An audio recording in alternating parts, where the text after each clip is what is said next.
Christopher Reid, welcome to the University of Huddersfield. Many thanks, I'm delighted to be here. Christopher, you are here today for the launch of the Ted Hughes network. Tell us, what did you admire most about Hughes's work?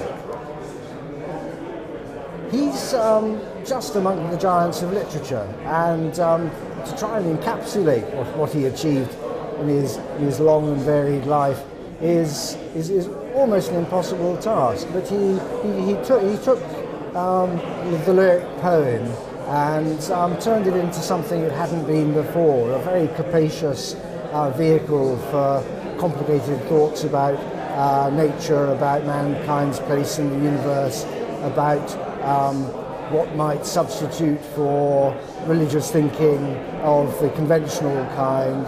In other words, he was a spiritual poet as well as being a poet of the objective, real, down and dirty world. And he didn't shy away from any of those subjects, and he tried to embrace and bring them all together, I think, into not a single utterance, but a many-voiced utterance. And you worked with him, didn't you not, on his letters? Well, I didn't work with him on the letters. I worked on the letters after his death. But the reason I was appointed to that task was that I had worked with him at his publishers, Faber and Faber, for 8 years, during one of the most interesting periods of his life, namely the last 8 years of his life, when suddenly he was firing on all cylinders and producing massive and important works almost yearly, and extraordinary output during those last years. And so I was very fortunate to be editing some of those major books, which made me get close to Ted Hughes and to cultivate a friendship with him.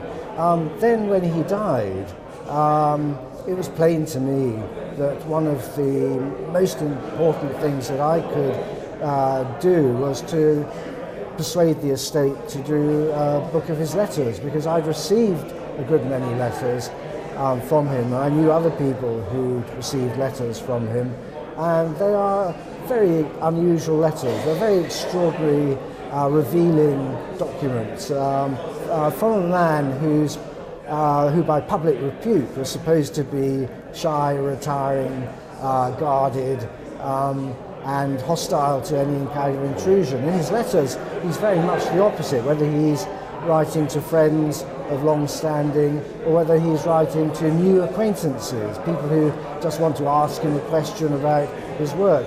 He gives himself with tremendous goodwill and generosity. Yes, because there are photos of Ted Hughes where he's laughing, he's joking, he's fishing. Yes,